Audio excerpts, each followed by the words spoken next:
Hey guys, இன்னைக்கு எதை பற்றி பேச போகிறோம்னா குவைத் ஏர்போர்ட்டில் வந்து 5வது வாட்டியாக இப்போ அட்டாக் நடந்திருக்குது. இன்னைக்கு காலையில் வந்து ட்ரோன் அட்டாக் நடந்திருக்குது. எங்கன்னா குவைத் ஏர்போர்ட்டில் ஃபியூல் டேங்க்ஸில் வந்து அட்டாக் பண்ணியிருக்காங்க. இதுக்கு முன்னால் நடந்த அட்டாக்லையும் ஃபியூல் டேங்க் தான் டார்கெட் பண்ணியிருந்தாங்க. அதுக்கு முன்னாள் நடந்ததில் வந்து ரேடார் சிஸ்டத்தை அட்டாக் பண்ணியிருந்தாங்க. இப்போ நிறைய பேருக்கு டவுட் இருக்கும், ஏன்டா ஏர்போர்ட் போய் அடிச்சிருக்காங்க, இதில் வந்து ஃப்ளைட் போக போகுது வரப்போகுது, இதில் என்ன பிரச்சனை இருக்குது அப்படின்ட்டு. நிறைய பேருக்கு தெரியாத விஷயம் என்னன்னா, ஏர்போர்ட் வந்து நம்மளை மாதிரி, அதாவது சிவிலியன்ஸ்க்காக மட்டும் கிடையாது, நம்மளை மாதிரி இப்போ ஊருக்கு போயிட்டு வர்றதுக்கும் மட்டும் கிடையாது. ஏர்போர்ட்டுங்கிறது ஒரு மெயின் ஹப். அதாவது லாஜிஸ்டிக்கா இருக்கட்டும், இல்லை கார்கோ வர்றதா இருக்கட்டும், எல்லாமே ஏர்போர்ட்டை நம்பி தான் இருக்கு. இப்போ யூஎஸ்ல இருக்கிற ஒரு கார்கோ கொண்டு வரக்கூடிய ஒரு ஃபிளைட் லேண்ட் ஆகணும்னா கண்டிப்பா அது ஏர்போர்ட்டுக்கு தான் வரும். இப்போ இங்க அட்டாக் நடந்துருக்குது, யூஎஸ் வந்து இங்க இருந்து இன்டர்செப்ட் பண்ணும், இல்லை இஸ்ரேல் அட்டாக் பண்ணணும்னாலே அவங்க வந்து ஃப்ளைட்டை லேண்ட் பண்ணி ஆகணும். ஃப்ளைட்டில் கார்கோ லேண்ட் பண்ணாதான் அவங்கள எக்யூப்மெண்ட் அன்லோட் பண்ண முடியும். அதுலேயும் அமெரிக்கன்ஸ் வருவாங்க. ஸோ அவங்களோட டார்கெட் வந்து அமெரிக்கன்ஸ் தான்.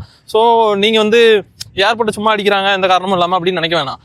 அதே மாதிரி ஏர்போர்ட்டை ஈஸியாக அடிச்சிடுறாங்க, ஏன் இன்டர்செப்ட் பண்ண முடியல அப்படின்னு நிறைய பேருக்கு டவுட் இருக்குது.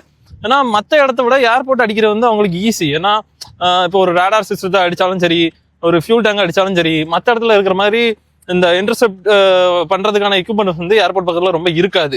அதுதான் உண்மை. அதே மாதிரி ஏன் ட்ரோன் தான் இப்போ வந்து அட்டாக் பண்ணுது. மோஸ்ட் ஆஃப் த அட்டாக் வந்து இப்போ நடந்த 5 அட்டாக்குமே ட்ரோனை வச்சு தான் நடந்திருக்குன்னு. ஏன்னா இப்போ பேலஸ்டிக் மிசைல்னு வச்சுடுங்களேன், அது வந்து ஒரு சர்டன் ஹைட்டுக்கு போயிட்டு அதுக்கப்புறம் தான் டார்கெட் பார்த்து வந்துட்டு இருக்கும். அப்போ நம்ம வந்து இன்டர்செப்ட் பண்ணும்போது வி கேன் கால்குலேட் ஆக்சுவலி அது வந்து எந்த இடத்துல விழும், எந்த இடத்துல விழலாம், எந்த ஆங்கிள் வந்துட்டு இருக்குது, என்ன ஸ்பீட்ல வருது, எல்லாத்தையும் கால்குலேட் பண்ணி கரெக்டாக இன்டர்செப்ட் பண்ண முடியும் ஒரு சர்டன் ஹைட்ல. அதுல இருந்து விழுற டெப்ரியே நிறைய பேர் உயிரை பறிச்சிருக்குது. ஸோ ட்ரோன் வந்து அப்படி கிடையாது. இது வந்து லோயர் ஆட்டிடியூட்ல பறக்கக்கூடியது, ரொம்ப ஸ்லோவா இருக்கும். அந்த அளவு இந்த மிசைல் கூட கம்பேர் பண்ணும்போது அதோட ஸ்பீடை வந்து ஒரு பொருட்டாவே சொல்ல முடியாது. ஏன்னா அந்த அளவு ஸ்லோவா இருக்கும், ரொம்ப கம்மியான ஹைட்ல போவோம். எங்க போவோம்னு இந்த இதால ரேடார்ல கூட அது மாட்டாது. ஏன்னா ஒரு குறிப்பிட்ட ஹைட்ல போனாதானே ரேடாருக்கே தெரியும். இது ரேடார் ஹைட்லயே பறந்துகிட்டு இருந்ததுன்னா எங்க இருந்து தெரியும். அதனாலதான் இப்படி நடக்குது. அதே மாதிரி பில்டிங்கு, போர்ட்டு இதெல்லாம் வந்து மெயின் டார்கெட்ல தான் இருக்குது. ஏன்னா இப்போ ஏர்போர்ட் எப்படி பொருளை கொண்டு வந்து இறக்க முடியுமோ அதே மாதிரி இந்த போர்ட் இருக்குல்ல, துறைமுகம், இதுலயும் வந்து பொருளை கொண்டு வந்து இறக்க முடியும். இப்போ ஒரு அமெரிக்கன் ஷிப் இருக்குன்னா அங்க இருந்து வந்துச்சுன்னா போர்ட்டுக்கு வந்து அவங்களோட எக்யூப்மெண்ட் அட்டாக் பண்றதுக்கான எல்லாத்தையும் கொண்டு வர முடியும். அதனாலதான் அவங்க போர்ட்டையும் டார்கெட் பண்றாங்க. இப்போ என் பில்டிங் அப்போ ஏன் தெரியாம பில்டிங்கை போட்டு அடிச்சாங்க அப்படிங்கிறதுனா தெரியாமலாம் ஒன்றும் அடிக்கல.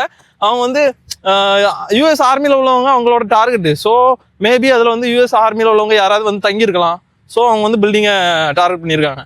என்னதான் இருந்தாலும் நீங்கள் வந்து நம்ம உஷாராகவே இருங்க. இப்போ ஒரு பில்டிங்கில் இருக்கிறீங்கன்னா விண்டோ சைட்லாம் ரொம்ப இருக்காதீங்க, விண்டோவை திறந்து வைக்காதீங்க, கொஞ்சம் அவையா இருங்க, கொஞ்சம் அவேக்கா இருங்க. ஏதாவது சவுண்ட் வந்துச்சோ இல்லை ஏதாவது அலாரம்லாம் சைரன்லாம் கேட்டுச்சுன்னா கொஞ்சம் உஷாராக கிரவுண்ட் ஃப்ளோருக்கு போக பாருங்க. Okay guys, be safe, bye by.